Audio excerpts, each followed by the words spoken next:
The phone or the video? Both.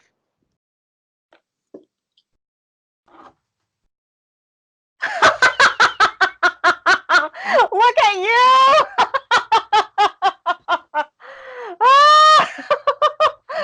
Nice!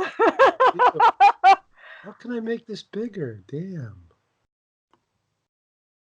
All right, so this is part 2 of our Halloween episode. As I said before, calling on my recorder, but I'm just going to say it again. This episode is brought to you by Tyrell Corp and OS for Life. Yes, all right, yeah. I can't show everything. There we go. Holy shit. Okay. You want to tell our listeners who you are today? I know who you are. I'm big time Tommy. This is Big Time Tommy. And he's got his cigar, he's got his chains, he's got his ice, he's got his he's got his cigar. You got your glasses. Oh my god, I am like beyond blown away by your costume. This is so cool. You're so and then you're so even your movements are kind of Tommy, like you've been studying this. You are a very studied Big Time Tommy. Holy shit.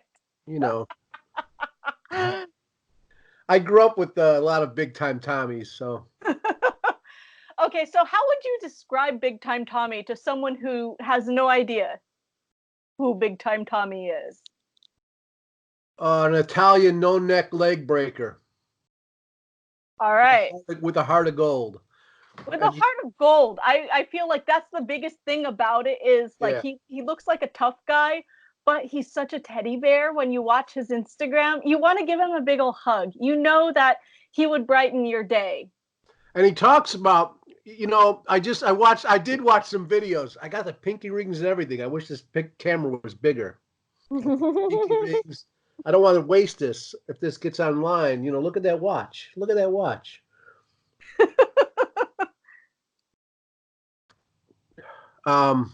Boy, cigar smoking. I feel like I should drink whiskey. I watched some videos with him, and he's on this Showtime special. I forget what it is. Two guys host it, and but they brought up guns. He goes, no guns. I don't deal with guns. And so he seemed to be anti-gun, actually.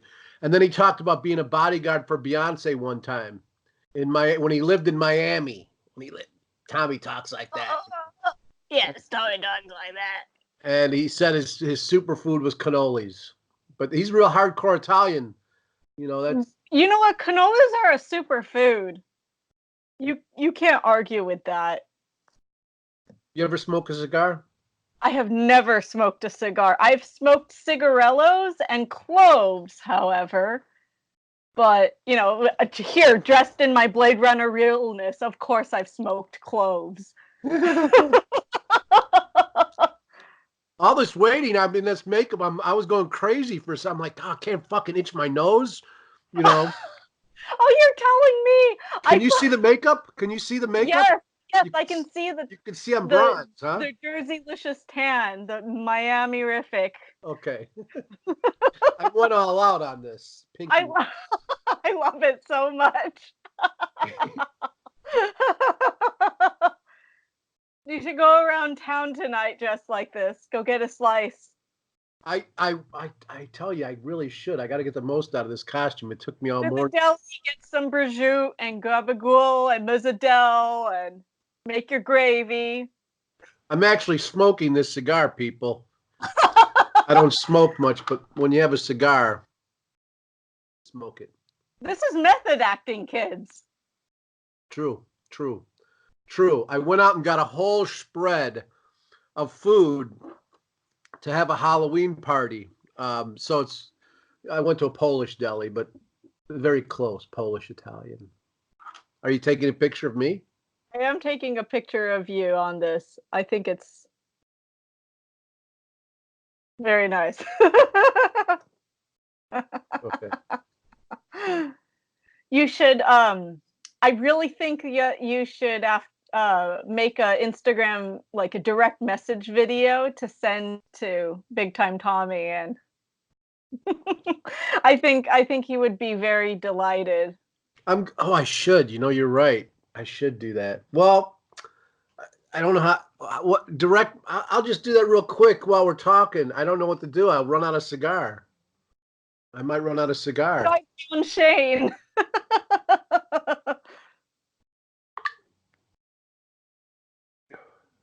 Big Time Shane playing Big Time Tommy World for class Shane. Halloween.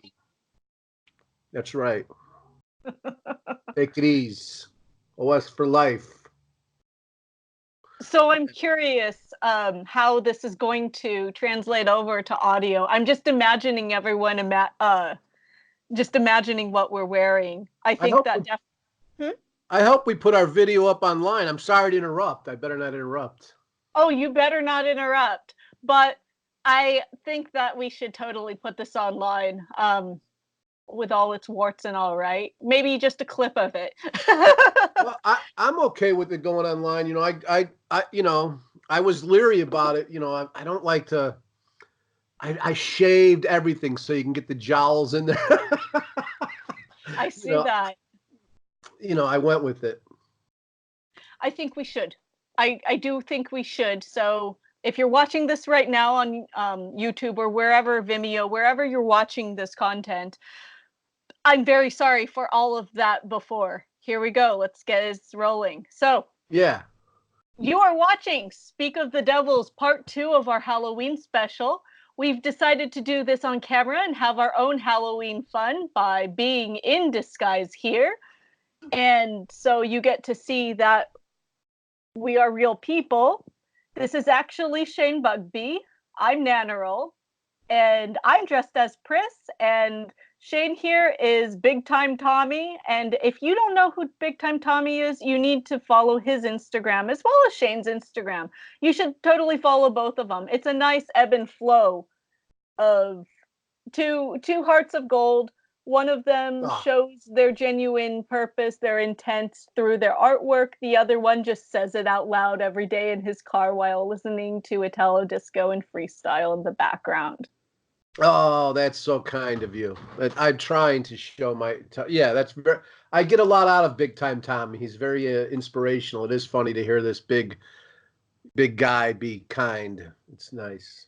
But a lot of what he says, I mean, the life's too short kind of things, I think that it transcends people. And I think that for this guy to say it of all people shows that, you know, this should be common sense. And I think that his outlook, even if he's just a character, it keeps me going.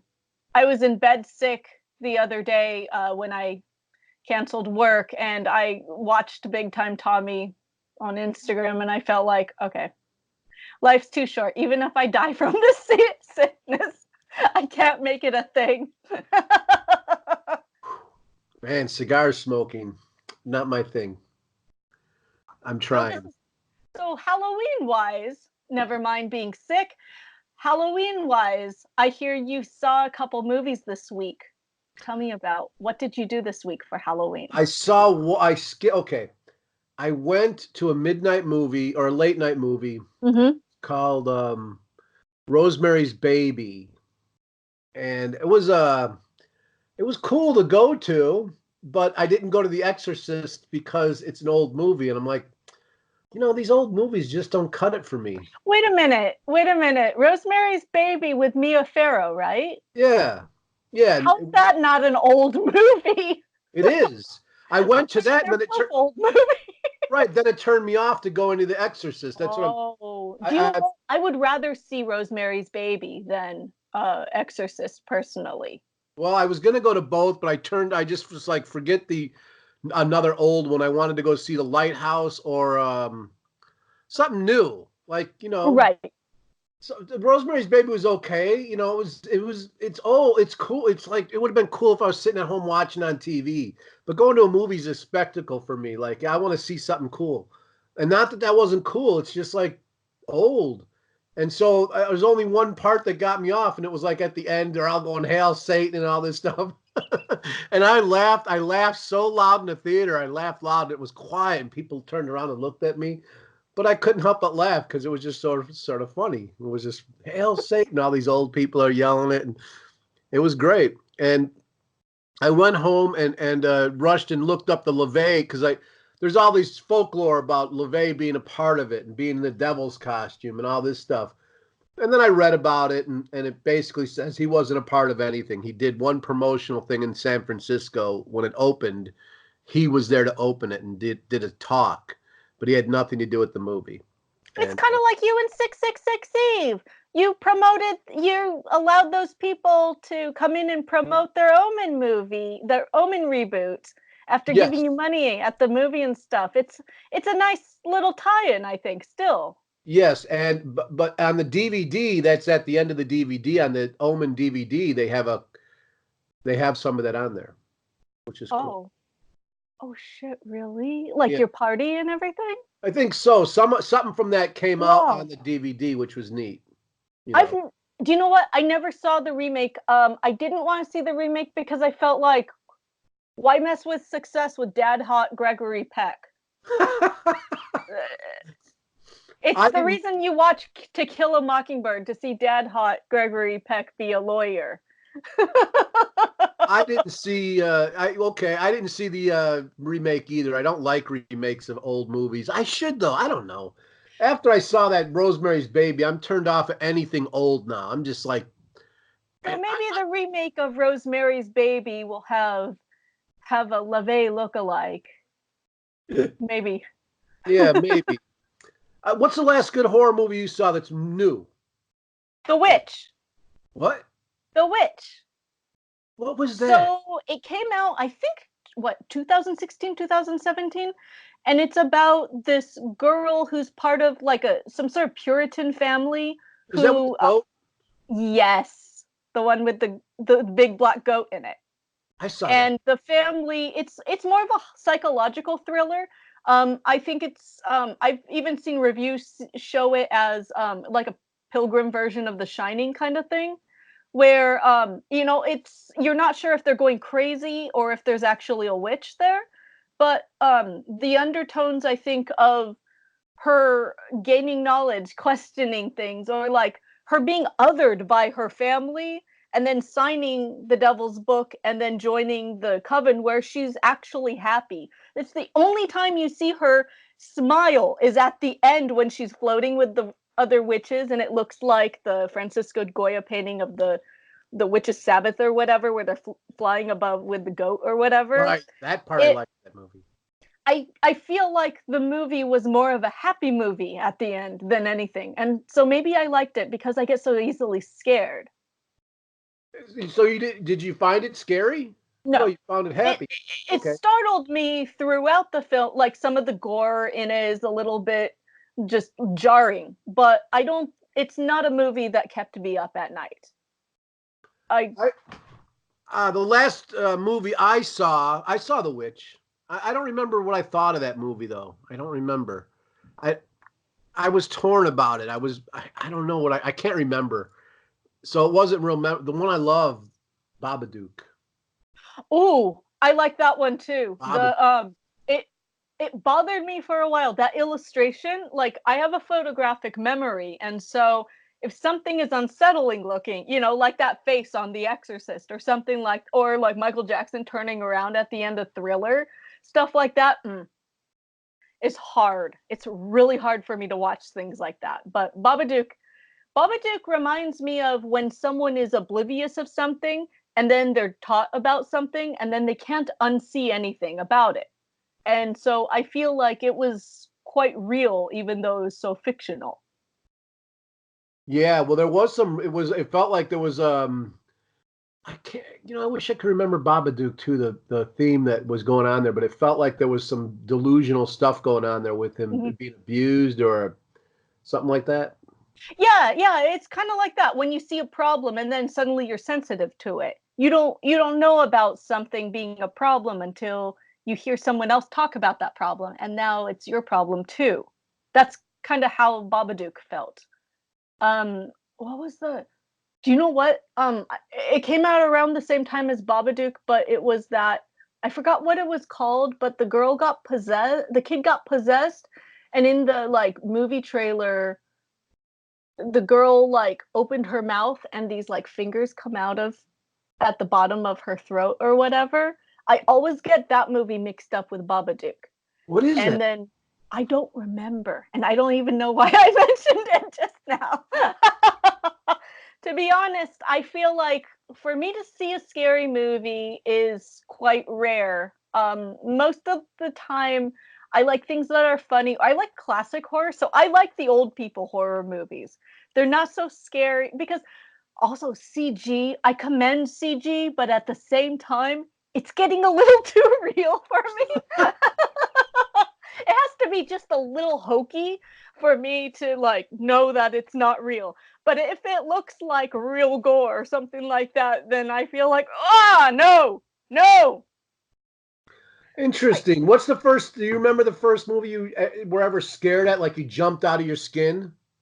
Oh, yeah, The Grudge. Not the Japanese one, but the American remake that first came out here. It was with Sarah Michelle Gellar in it. And I think a lot of it, what scared me about it was the imagery was culturally terrifying. It was like everything that a Japanese parent would tell their kids not to do because something scary would happen to you. It was like your parent or your relative saying, "I told you," throughout the whole movie. So it was terrifying to see the cause and effect of every scare threat you get as a child to be good. And I think also a lot of the imagery was culturally menacing, culturally terrifying to me. And it took me a long time to get over it, actually. I remember going to bed and like suddenly needing to close my closet doors and like facing the wall, things like that. I've never seen The Grudge. I've never seen The Grudge. Another one that really got me was do you know what was it? Oh, the Evil Dead remake that came out around like 2013, 2014, something like that. And oh, CG versus stop motion made it so scary. Like I don't remember being as scared of the original ones, but that one made me so scared that my friend took me to it because he thought that I don't get scared easily because I would go out to goth nights, so I must be into scary movies. And he likes scary movies, so I thought that he would be the one to cling on to in case that this gets too scary. We had so much popcorn and drinks flying that the management actually threatened to kick us out. Oh, you're And then I kidding. pointed out that no one else was in the theater, so why do you care? And then he just kind of shuffled away and said, "We'll keep it down." And so then when I got dropped off back at home, the street was so foggy and silent looking, and it looked so much like the mist and fog during some of the scary parts in the cabin and stuff like that during the movie. And I remember talking my friend into like walking with me to walk my dog outside when I got home and things like that because I was just so scared. And I couldn't look at mirrors like all week. Couldn't look at photos all week because of that stupid movie. Wow. Wow. I did not see the remake, but the original Evil Deads were just entertaining to me. I sort of laughed at They're them. kind of Beetlejuice like. They're very campy. Yeah, the first movies I remember being so fucking I jumped and it's that cheap jump. It's was Friday the 13th when the kid jumps out of the lake. It's like nice and silent. But it's just such a cheap fucking scare. Like No, that's a scary scare. quiet, still lake, and then he jumps out. And I'm like, ah! And I remember throwing my popcorn in the air, And the movie I was tortured by was Exorcist. Maybe I didn't go see it because of that. Maybe I Part of The Exorcist scares you. What was that? What part of The Exorcist scares you? Well, not I don't remember what scared my memory is, and it was so long ago when that came out. My neighbor was the one person in the neighborhood who had a VCR. Mm-hmm. And so he had that videotape and played it. And I watched it in the basement and then I had to go home and it was dark out. And I lived right next door. And I swear my feet did not touch the ground but once. It was like bing, maybe twice. Bing, bing, bing. And I was in the door. I was like, fuck. I ran home and I don't know what's, I don't know. It was so long. Maybe circumstantially scary. The idea of watching a movie like that in some other dude's basement and then going home, maybe that made it a scary movie. Yeah, well, maybe what I'm tripping on is that I think like maybe that's why I didn't go see it on Friday. I wanted to convince myself, oh, I don't want to see old movies. But maybe I'm secretly very afraid of the Exorcist movie because that is a scary movie. Do you know what's a movie I used to get scared of when I was a kid? What? Batman. The first Batman movie. Batman. Really? The one with Jack Nicholson as the Joker. I hid behind the couch when my parents were watching it. And I was so scared. I was so terrified. Another movie that I was scared shitless about was Ghostbusters 2 when it was in theater. I was like 5 or 6 years old, and my mom took me to see it in theaters, and I didn't even get to the beginning credits of it. You know, in the beginning when the mother is pushing the stroller and the pink ooze comes out of the sidewalk and then the stroller goes off by itself? Yes. I flipped the fuck out, and then my mom had to take me home because I begged her to take me home. Ghostbusters. The second one. I've never seen the rest of Ghostbusters 2, and even though I know it's not a scary movie, I'm still too scared to watch it. Like, it's not a scared to watch it, but that circumstantial trauma keeps me from cracking it open and watching it.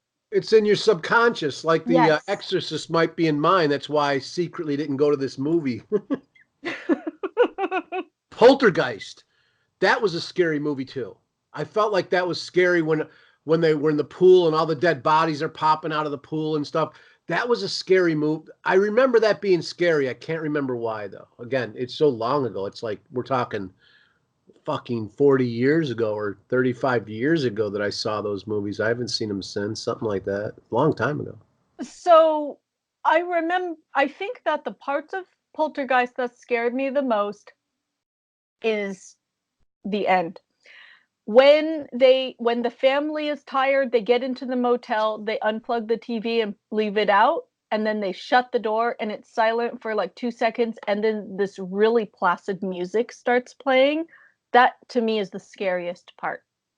I don't know why. And I think that font, okay, this is even more batshit. The font of Poltergeist and the ending font scares the living shit out of me. Do you know what also used to scare me as a child? The ending credit roll of any movie, and they show all those different Union emblems that look like, one looks like a blimp, one kind of looks like a star, like badge like thing. All those things quietly creeping up while this loud music is playing. That used to scare the living hell out of me. And then I would go to bed and like keep thinking about those Union emblems without knowing what they were. But I remember having nightmares about those shapes. That is so interesting. That I can't relate to that necessarily, but it's so you're easily scared, huh? I sure am. I think that as an adult, I'm less scared. I think that because humans are scarier than ghosts and monsters and Union emblems. I think that it may have also been growing up slightly sheltered. Maybe that overprotective parents made me skittish or timid toward those things, even though I'm like, people are always surprised when I'm scared easily because I'm a big personality.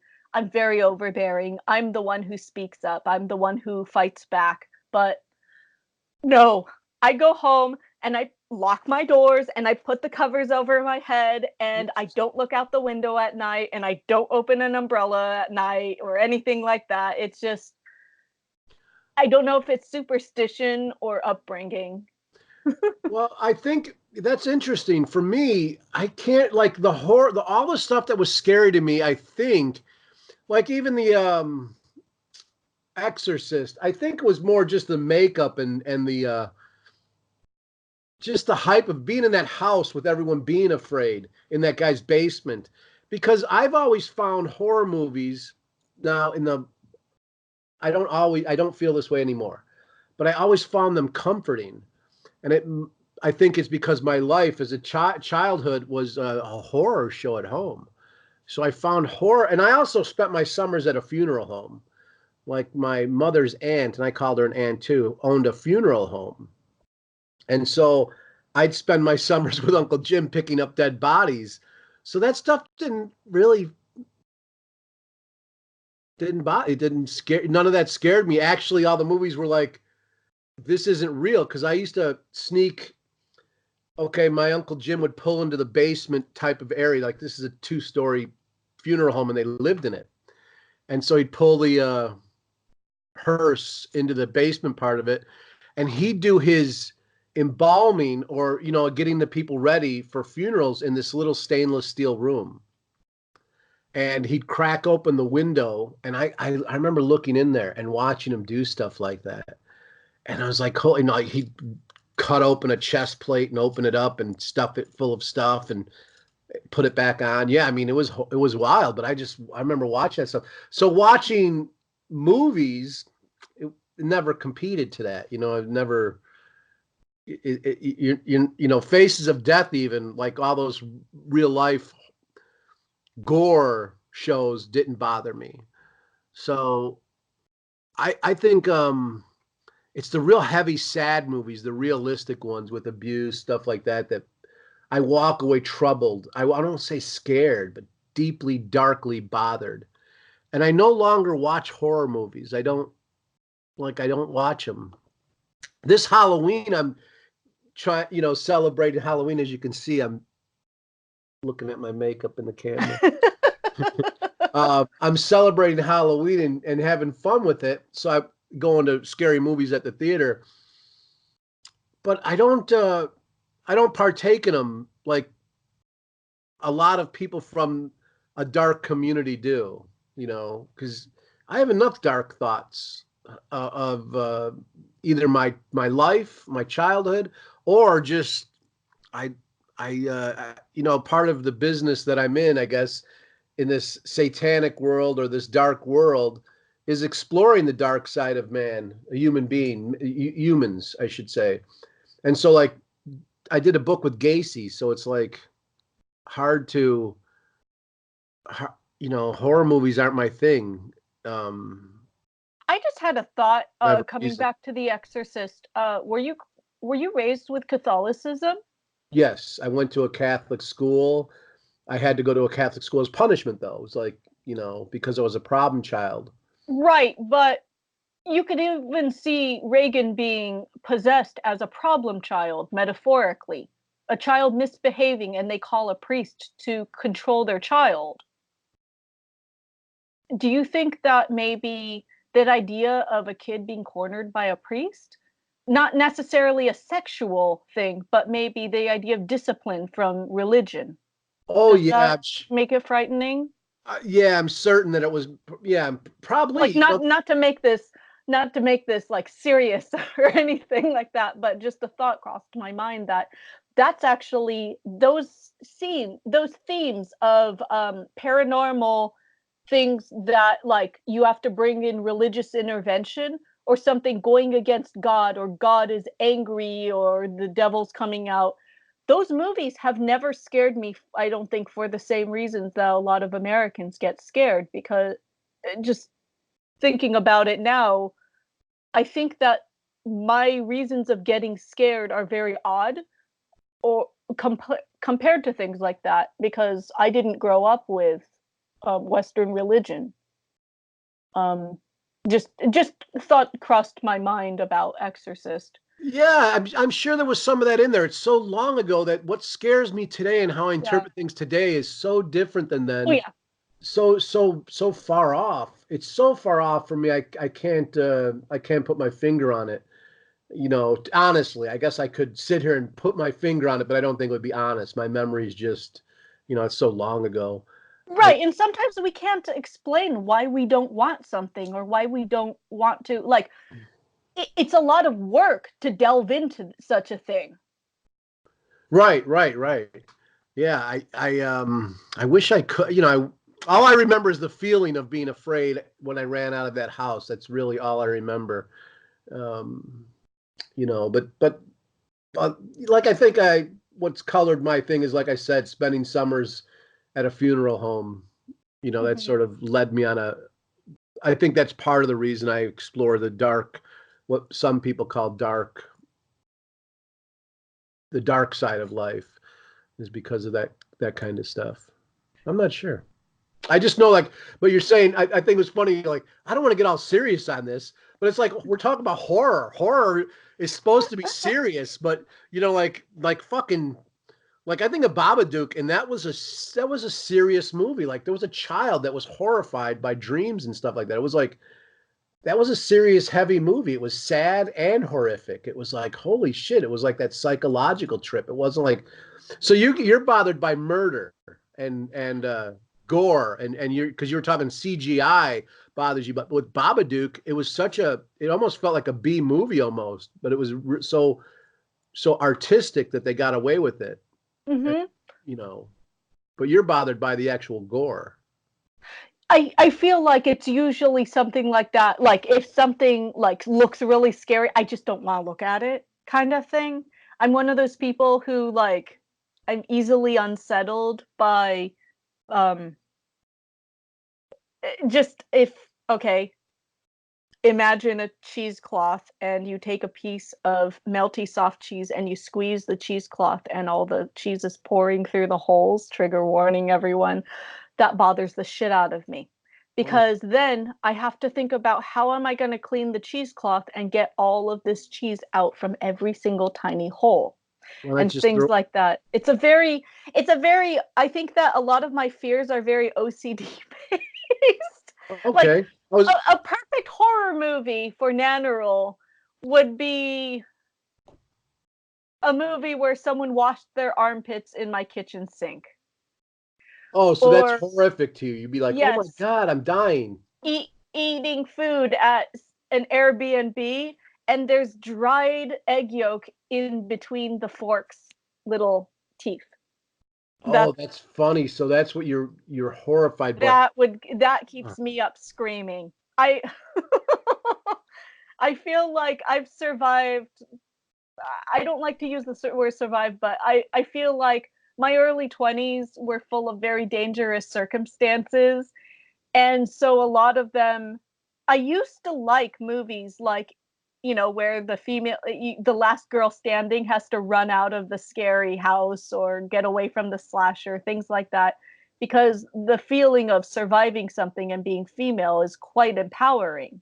So I never saw those movies, like slasher movies, as scary. I saw them as motivational for some weird reason. Wow.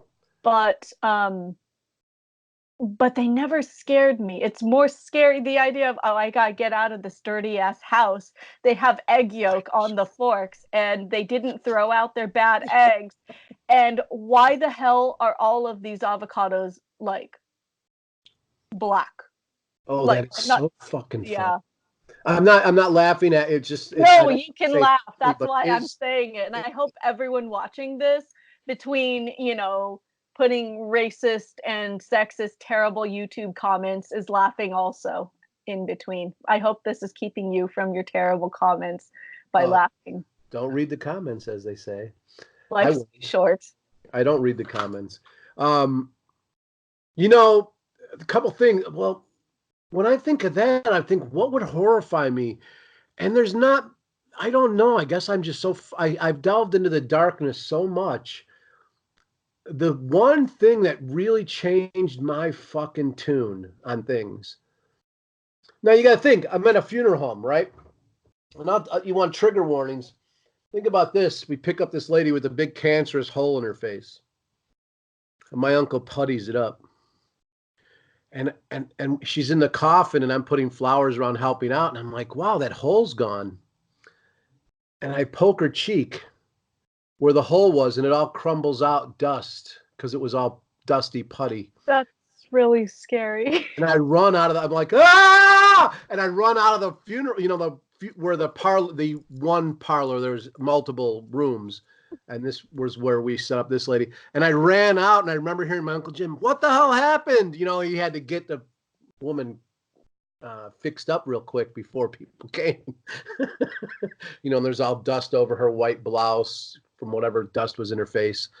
And yeah, so for me, it takes a lot to horrify me, or get, like I just watch things intently, like watching them. And so it takes a lot, but I'll tell you what really fucked me up and changed my life. And it's the internet, because of the internet. But I used to want the world to burn. I was so angry. Like I think people took things that I said as hateful, but I was really just angry person, over the top angry. And I'm like, yeah, I want the world to burn, drop buildings, all this stuff. And then I got to see it in reality, like real time live film from Palestine as buildings were dropping. And there was depths of children screaming, like it felt like miles of screams. And I was like, I felt sick in my stomach.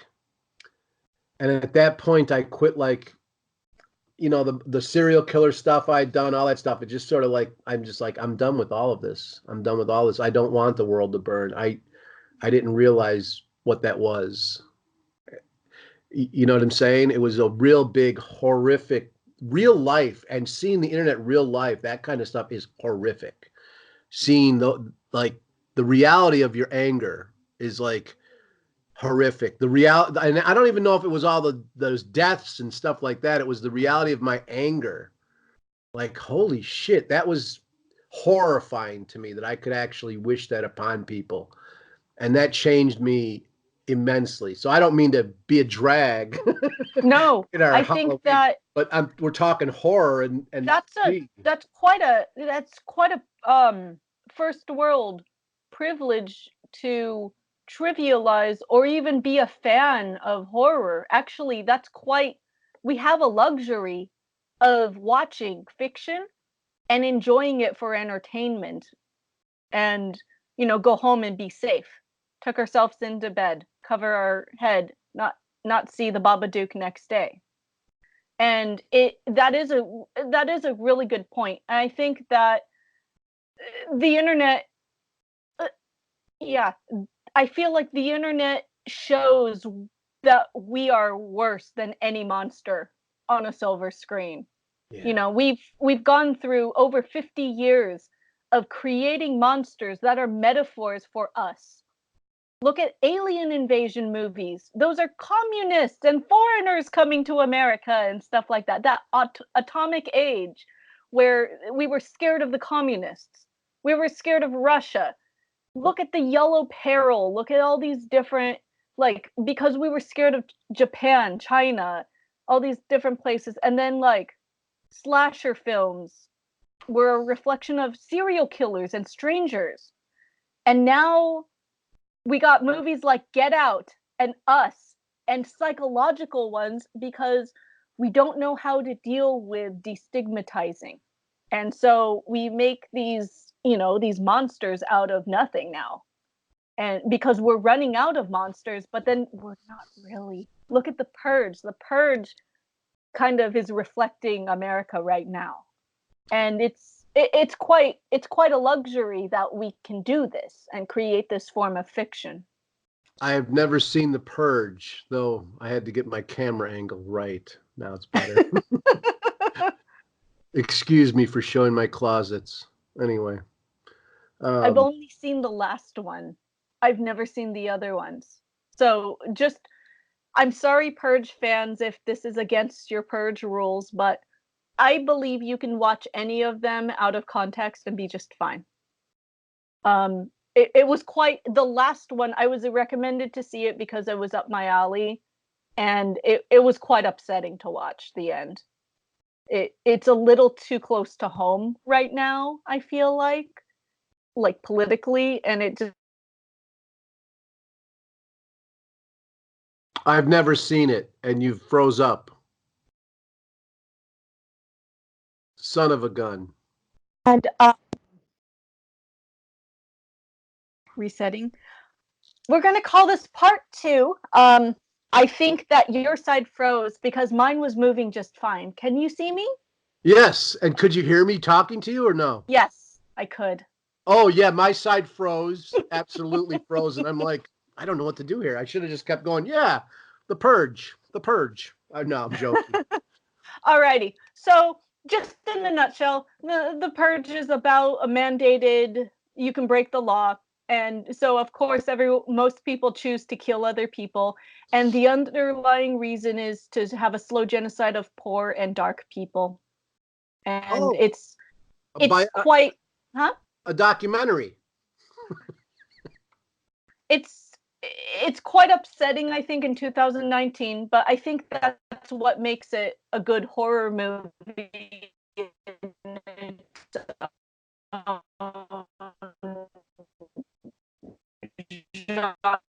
It's a, it's a weird genre, I think, and it makes me very sad that it's probably true that I would shoplift all of the luxury, like, but I would break all the windows and get all the bags and all the shoes that I can't usually have, and collect up all the good stuff that I can never afford, and shoplift. That's what I do. Or I'd go in and just dine and dash all the restaurants and eat this cake and eat all the Cinnabons and stuff like that. But if anything goes, for no legal repercussion. I picture you just kind of staying inside and working on your sculptures. I would I would take I would do video. I would try to get video I like to document. So I would probably try to film, or try to get something, like the journalist in me would kick in immediately. Like I thought about if I were in New York for 9/11 or anything, and I would have immediately started filming, documenting, and I would have looked to break into a camera store to get equipment to film. That's what I would have. I knew right away at 9/11. I'm like, like that's what I thought when I saw that. I was like, holy shit, like I would have fucking broke, like those camera stores must have left their doors open. Everyone scampered out of the city. And I would have stayed and I would have grabbed equipment. Like I would have went in one of those stores and looked for equipment that was charged up and ready to go. And I would have went out to film. And that's what would kick in for me is the journalistic part of me. Like, so. You know what? I think that 9/11, much like especially Pearl Harbor, and other atomic power, things like that. I think that 9/11 is another big change that America had that evolved our cinema. And I think that our horror movies started becoming mindfuck movies around that time, where we had to kind of change up what was scary because that was truly scary. And I think that evolved it, and now, for a while, the creepy stalker, the slasher, all these like creepy dudes have always been a monster. And this year and last year, look at incel culture, the alt-right shooters, all these different monsters in the news. It seems like it, those movies are trivial compared to now. It's quite interesting that it's going to change up the genre of Halloween horror movies as well. That's a really good take on it. I didn't think of, maybe that's what skewed my experience at the Rosemary's Baby was modern time, like that was a funny fucking movie to me. It was just like sort of fun. And I also Those like, old people are sexier than most people saying "Hail Satan" at a party nowadays. yeah, and also it's satanic conspiracy and yeah, that I lived that life. So it was like this could actually be true. This whole film, except for the devil type of deal, like that, I've seen this go on. So I don't know, but maybe you're right It about feels that. like a mild. It reminds me of the grotto party. The so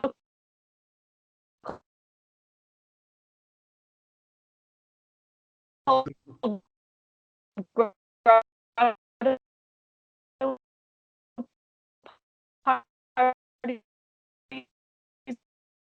of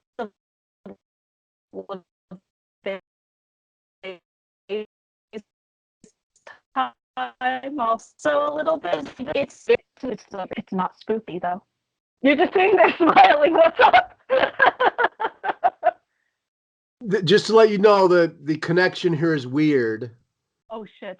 So if I'm not responding right away, it's because Okay. of Yeah, this. it's saying poor connection. Give me 2 seconds to see if I can fix my connection here. Let me see if I can join a different net. Oh goodness. Okay. That was weird. You know what? Was it spooky? No, weird. I'm trying to get a good shot so I can show off my bling. You're froze, by the way. All right. Can Now you you see me? now. All right. Perfect. Sorry, everyone. Slight technical difficulties on my side. My side does say poor connection. So I blame the watch. I blame the watch too. You're just too cool for the internet. And the internet, you have broke the internet today, Shane. Big time Big Chi-Town time, Shane big has time has Shaney. broke the internet. There's only room for one big time, and there's too much big time now. There's only room in town for there's what was this town ain't big enough for the two of us. You know, it's funny. Big time Tommy looks just like my cousin Ray Ray. Like Ray Ray's got no neck, and you meet him, he's like, hey, like just like that. Like, like fucking, oh man, just like that. I just love it. No, yeah. Anyway, sorry to get off the subject.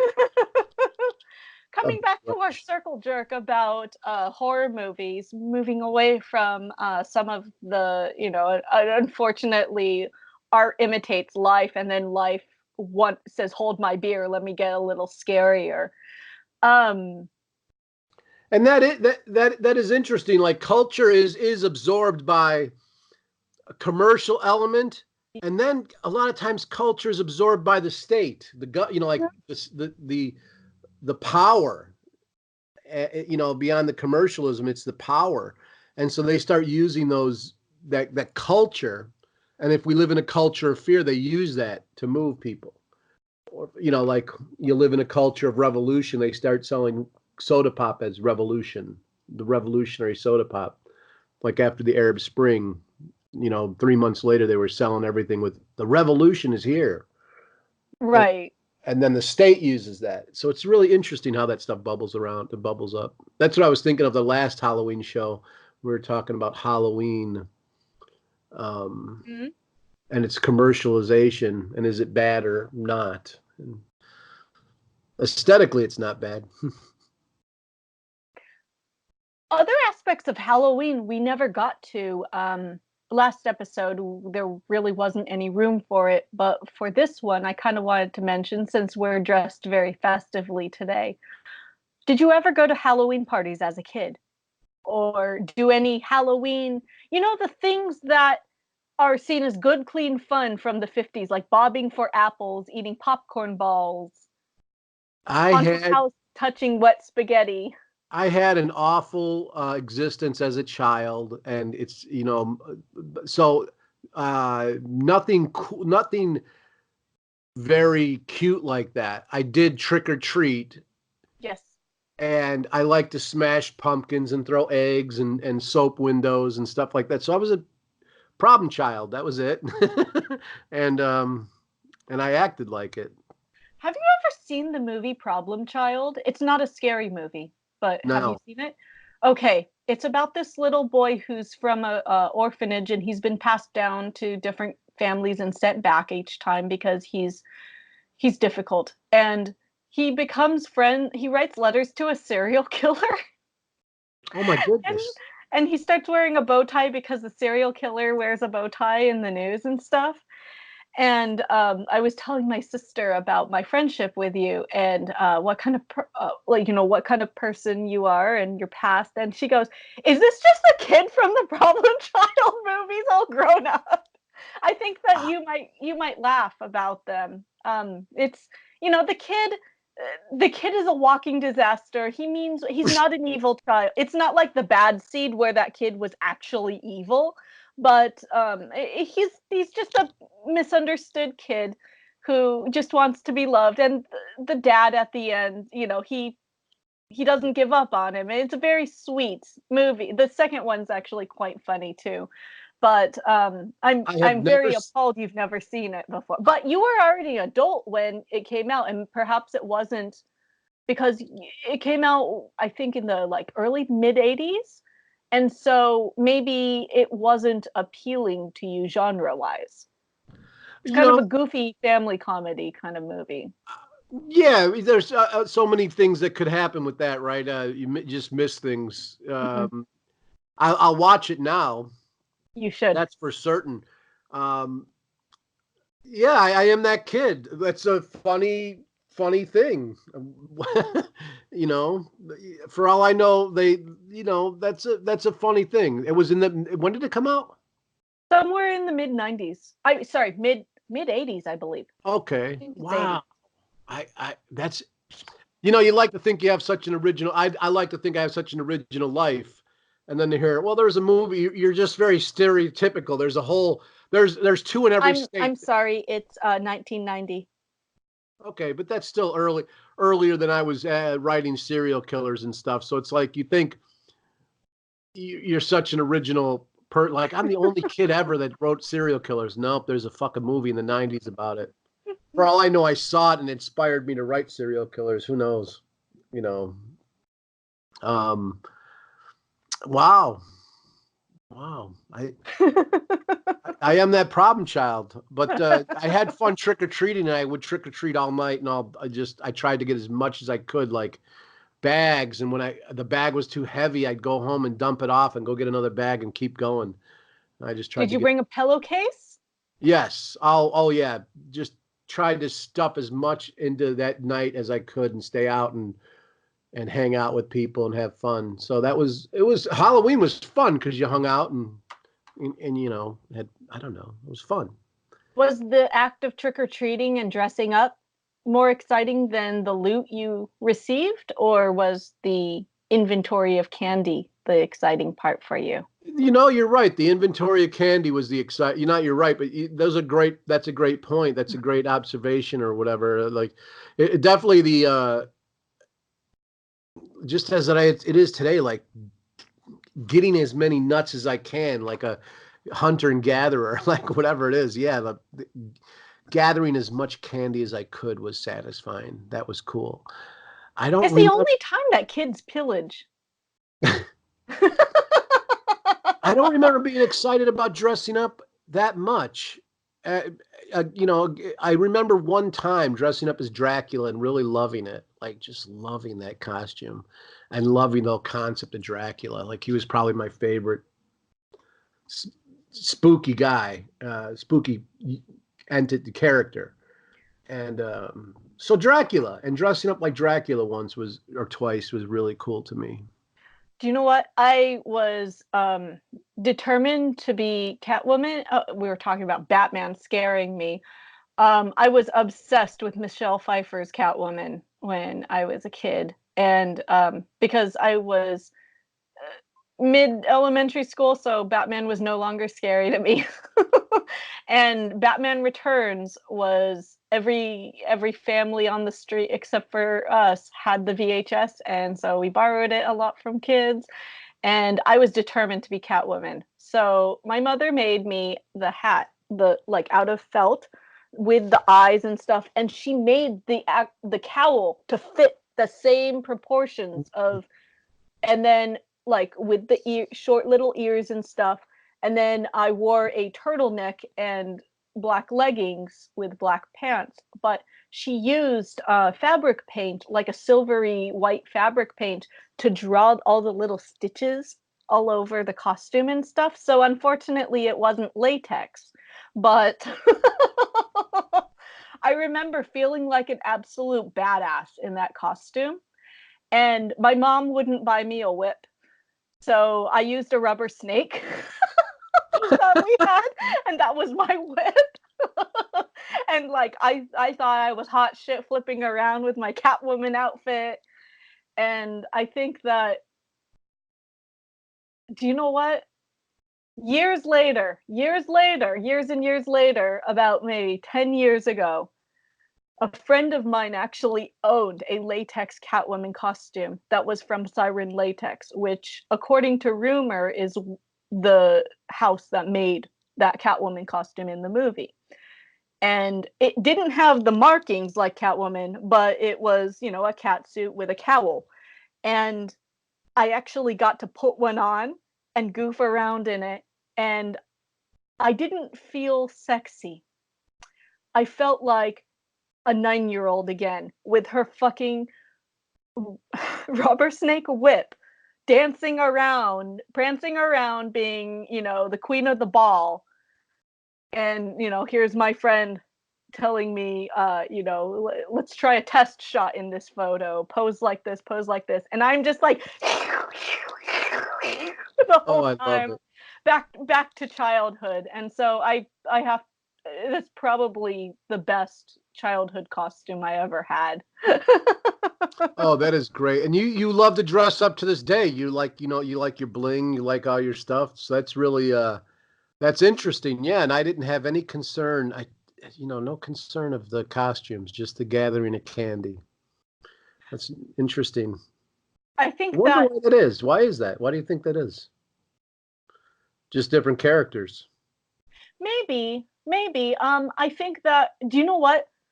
Our candy was severely rationed by my parents. My parents were those parents who like limited our candy and we couldn't trick or treat alone. So I think that that part of it was kind of omitted from my life. What's that? Okay, and so same thing here. Like, but on the costume side of things, when I went out and got this like just to get this little the makeup, I'm like, maybe that's the reason I haven't dressed up in years. It costs money, like no fucking doubt. Like, you know, what am I going to go to Goodwill and it'll take a gas to drive around and find a big time Tommy glasses somewhere if you're lucky. So it's like, you know what this watch cost me? It's like $3,000. This costume. It's real diamonds. You know that, right? It's a joke, okay. But I just thought about the concept, you know, like to go out and buy stuff for your costume. It costs money. Like it costs money, and that's where things were limited in my house. Like that wasn't, you know, like rub some. Oh, I remember. Oh God, fucking my stupid life, uh, childhood. Not my life. My life's been good, but my childhood. Yeah, my parents get some charcoal, rub it on your face, be a bum, and go around as a bum. Do you know what though? A lot of our costumes were like something out of nothing too. I think that, to be honest, the Catwoman costume was pretty elaborate for me. We had that too. My mom didn't want to buy costumes. She she would kind of make things if she had time and it was easy enough and if I wasn't a brat. But a lot of it was stuff like that, or like, you know, the concept of Halloween, I think, was interesting because my dad was a poor kid and he did makeshift costumes of his own when he was a kid. My mom didn't have Halloween because she didn't grow up in this country.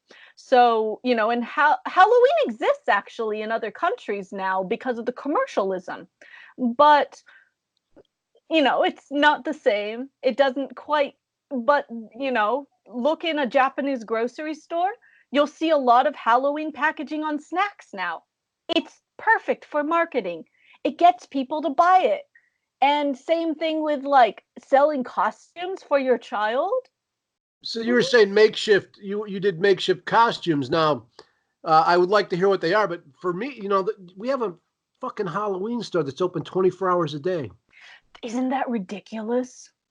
I couldn't believe it. I'm like, 24 hours? You know, went there this morning to get some of this stuff, and it was just so funny. Anyway. I feel exhausted thinking about 24-hour Halloween. It's like Vegas. You know how Vegas is 24 hours. It's daytime for 24 hours if you stay in the casino. Yeah. And it's that same feeling of mental exhaustion that I feel like, oh, it's fun for like an hour and 30 minutes. And then you're like, oh my God, I'm dead. I'm dead and this is purgatory. I'm dead. I'm dead. I got beyond, but going to get this stuff was fun for me. I had a good time, getting a costume together and putting makeup on, putting all this big time Tommy. Take it I easy. have to ask, where did you get your bronzer?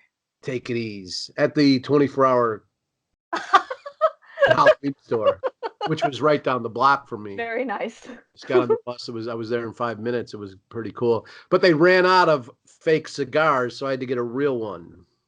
And I was so surprised. I'm like, you ran out of fake cigars? Like How many people are being big time Tommy in Chicago? Right. But how do you have a 24-hour Halloween store and run out of fake cigars? That's the one thing people are getting. Like, I'm trying to think of what else people are they being like FDR maybe they're being Groucho Marx. Like it's everything like before World War II that you can be for Halloween, or like maybe being Don Corleone, maybe being Tony Soprano. Oh, there's a pattern going on here. yeah, I could see that in Chicago. Oh, I like that shot.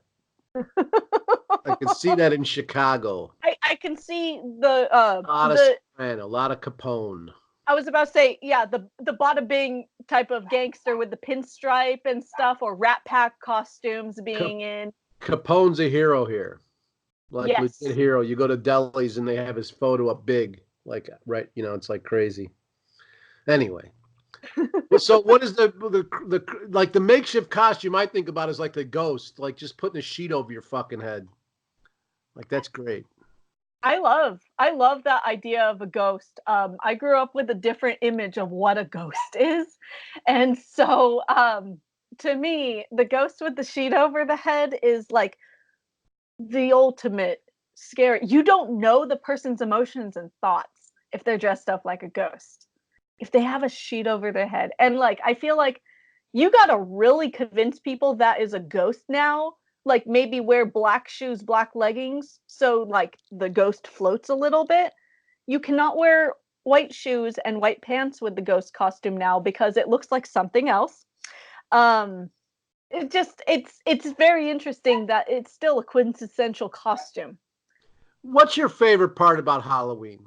Like, I know like last show you talked about, I collect a grip of cash. It's a working holiday for me. It's a working thing for me. And I can see that for me too. Like, it's like an amateur's night or something that I would do something, like a speaking engagement or something like that, maybe. So I get what you're saying there. And I prefer to celebrate Walpurgis where I have a food festival, like, grill a steak or something like that and light a fire and enjoy the outdoors, something like that, and conversation, maybe drinks. But Halloween, I still have fun. There's one part that I find enjoyable. What is your enjoyable part? The transformations and the pageantry of it. I think the magic of transforming. Oh, nice. I remember you saying that. Okay, so for me, I like giving candy out. I like the gift, but I don't ever get, no matter where I've lived in the last 2 decades, it just is not where kids or anyone will come for candy. Like I'll buy the candy, the big bars. I really want to give them out. I basically just give them out to the neighbor kids. And I have to knock on the door and give it to them the next day because no one comes by.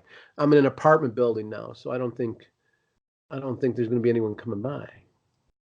So you could create a new tradition in your apartment, like kind of like Santa, or like the wooden shoes with toys in it, like Dutch people do, and like have something where like you have like a little goodie bag you put on the doors. Oh, I love that idea. That is a great idea. I will do that.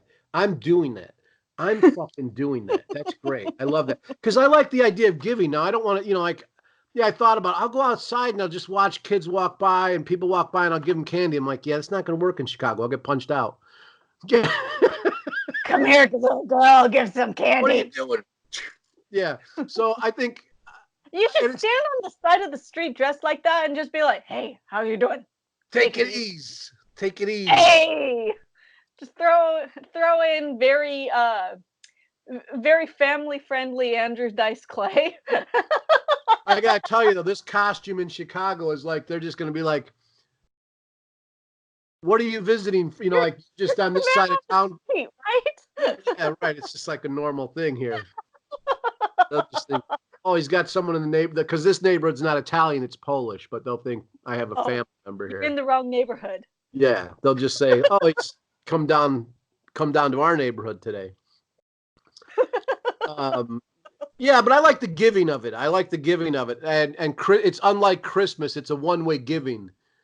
You know, even though like as a child you're taking candy, that was fun for me. But it's not like the Christmas thing is like you got to get a gift to get a gift.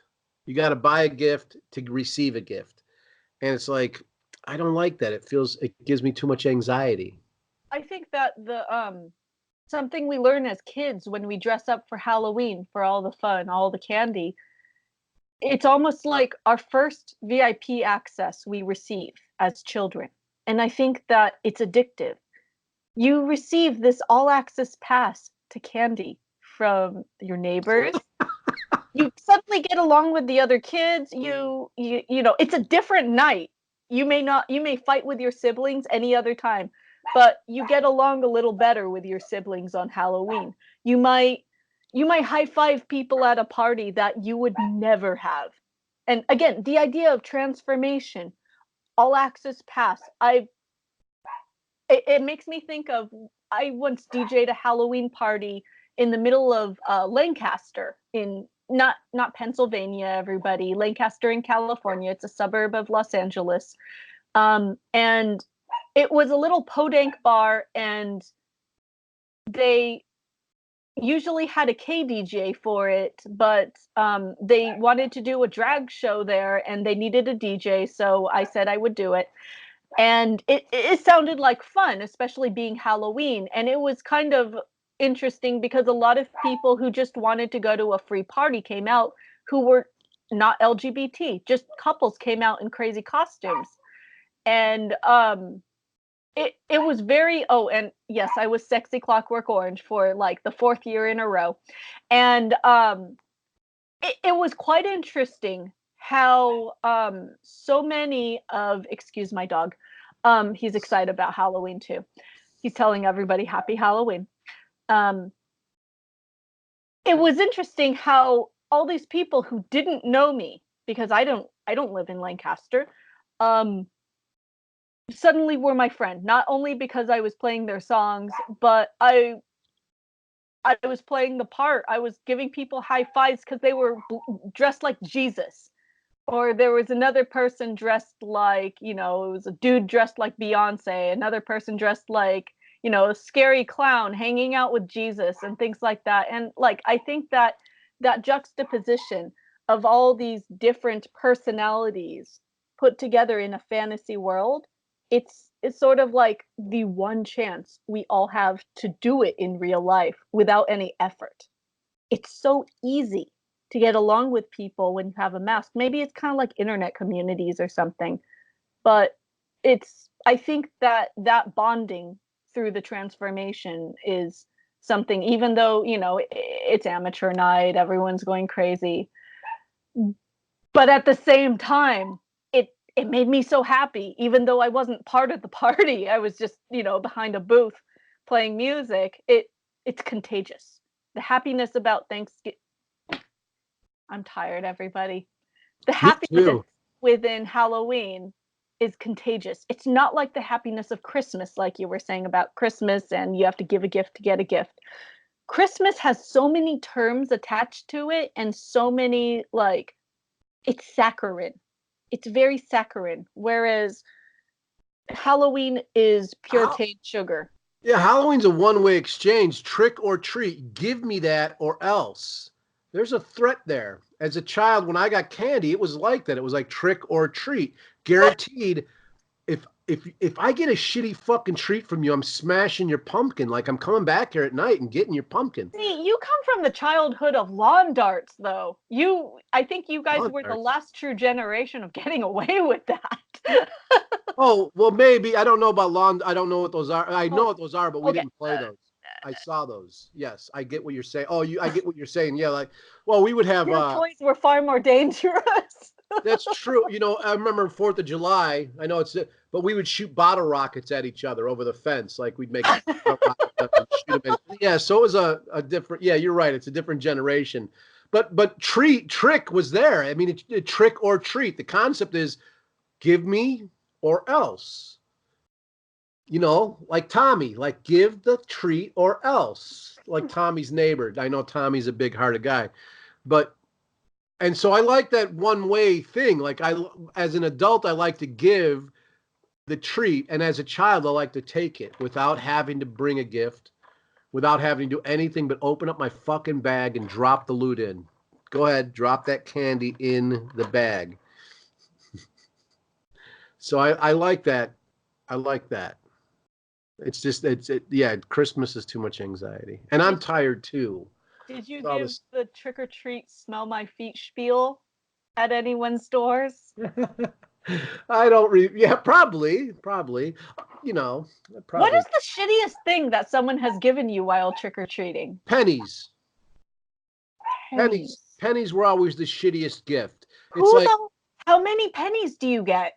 Well, just here's some pennies. They throw pennies in your bag. Oh, it's just like stuff from between their couch that they're giving you. Or they ran out of candy and they're like going in their change jar, giving you some change. But it's like when I clean out, I don't know, because I'm just rapid fire as a kid going, give me. And so when you dump out your loot later and you find like, here, I got 18 cents. I'm like, great. Fuck off. You know, like, as a child, you don't care about 18 pennies. I got candy bar. I got popcorn bar. I got a rock. I got pennies. Yeah, I guess apples. Those were like lame as a child to get an apple, and then the razor. Yeah, the razor blade scare was in those. So. Oh no, I said raisins, like those Sun-Made boxes of red raisins. Yeah. Or like if you're really lucky, and I say lucky sarcastically, generic store brand raisins. Yeah, raisins. That's funny. Yeah, well, I don't know if your childhood had this, but I remember the news had a lot of this because I'm the childhood of slap bracelets are weapons. Is check your kids' candy, because the razor blades and the apples. There was the weird a policeman came to our classroom the week of Halloween to show the difference between pills and candies. And kids are woke as fuck. They see this and they're like, yeah. But a question I've had since I was in kindergarten: who gives drugs out for free? Yeah. The fear that they use, that's the thing. They use I mean, teachers, the establishment uses Halloween to step up the fear, the unreasonable fear. Like even the razor blade things. How many times did that ever happen? Like 2 or 3. No, it's inconsequential in the percentage of everything. They want to blame something else instead of being a shitty parent or something like that. Just like, satanic video games, violent video games, things like that. It's the same scare, I feel like. Yeah, but it's like I said, the percentage is inconsequential. Like if someone actually like 3 kids got a razor blade apple out of 30 fucking million, it's like no one's doing that big scale. Like no one's doing that stuff. You want to hear a real scare that I saw a picture of? Yeah. I saw an earbud headphone on the internet that had a spider coming out of it. Oh God. How'd that happen? Halloween, everybody. That would be an epidemic on the news if I was controlling the airwaves. Are your child's earbuds full of spiders? Find out next 6 o'clock with Nannerl. all those weird fears, like even with the shooters that go on now, people are like, I hear this, oh, I don't want to go to a movie because, it might get shot up. And I'm like, that's ridiculous. Like even the Joker movie I went and saw, and everyone's like, it might get shot up. I'm like, it's not going to get shot up. That happened. It's insignificant, the percentage that's going on. Even right now, we live in a safer time than we did in the 70s. In the 70s, there was like 20 bombs going off a month. Like America was being blown the fuck up by hippies. The Bronx was on fire. Right. Now there's one bomb and everyone's like, I'm afraid to go to that Walmart. There was a bomb there. And it's like, you're being ridiculous. It's too, the news, I don't know what happens. I don't know. People identify with fear rather than reason. I admit that those things in the news do scare me as well, and I am guilty of being one of those people. But this is kind of dark, but it's Halloween. There's also, the murder house theory that you can move into. You can buy a house that someone was murdered in because it's more likely that no one will get murdered in that house. Yeah. Or kind of like this place was robbed already, so they're not going to rob it again. And I know that's a very morbid and dark thing to think about, but it does lower the chances of it happening at the same place. Unfortunately, it happened, but unless you live in Amityville. I think that with the prices of Silicon Valley housing going up and me feeling like, I need that house with that Shane Nook, and this is a trick-or-treater friendly area. I think that with the Shane Nook, then, who has candy duty? Shane has candy duty. Maybe I should find a murder house to move into. It'll cost so much less. No one wants it. I love it. I love this. I love having a Shane Nook. I need a Shane Nook. I'm getting old. That's wonderful. And I would love to give out the candy. I mean, I don't want to come across as a weirdo, but I am a weirdo. But the giving of gifts at my older age is a nice thing. I like it. I don't like, for somewhere along the line, I flipped from taking to giving, and it's is what it is. Maybe it's a cycle. I hate that phrase. You take as a child, and then you give as an adult. You Maybe learn how to be more generous when you get older. Yeah, maybe it's a sign of maturity. You have to give in order for the next generation to enjoy their Halloween. There is something about being old. There is something about that being older. You're right. Like I feel like a intrinsic need to teach or give my knowledge. Give it. Like, here, take this. You should have this. I've collected it. You should have it. You don't have it. I know you don't have it. I can see it in your eyes. Take this advice from me, kid. Take it easy. That's the advice I got. Take it easy. Old school for life. Take it easy. I'm doing good with this, ain't I? Take it easy. Take it easy. Old school for life. Oops. Don't smoke, kids. Stay in school. Take it easy. The end of our episode is here, and I want to thank you very much for participating. I'm so glad we did this. I'm glad we dressed up because this was something. It's been a long time since we've dressed up for any, like we talked about in last episode. Neither of us have dressed up for Halloween in so long, and so this is really fun. This is us righting our wrong Halloweens. Exactly. I'm with you. I'm loving this. And so here we give this to you to take and enjoy. I hope you all have a great Halloween. Be safe. Be nice to each other. If you can't do that, go fuck yourself. Take it easy. Catch me outside. Take it easy or cash her outside. Take it easy or cash her outside. I can't do it. Take it easy. Old school for life. OS for life. OS for life. If you want more OS for life, you can visit ShaneBugby.com. You can find our podcast at speakofthedevilpod.com. We are on Podbean. If you search Speak of the Devil Pod, we're on Apple Music or anywhere else you enjoy your podcasts. If you look up Speak of the Devil Pod, Speak of the Devil Shane Bugby. You can find our Twitter at Speak of the Devil Pod. You can find Shane at Shane Bugby. Through Shane, you can find his excellent artwork. He likes to repost a lot of very inspirational things he finds interesting. You should get inside of his head. That's old school. That's old school. That's old school. That's the old school way. That's the old school way. Shit, I'm so tired. Big time Tommy's never tired. Big That's time old. Tommy's never tired. Shane's the sloth. Trick or treat, bitches. Have a good Halloween.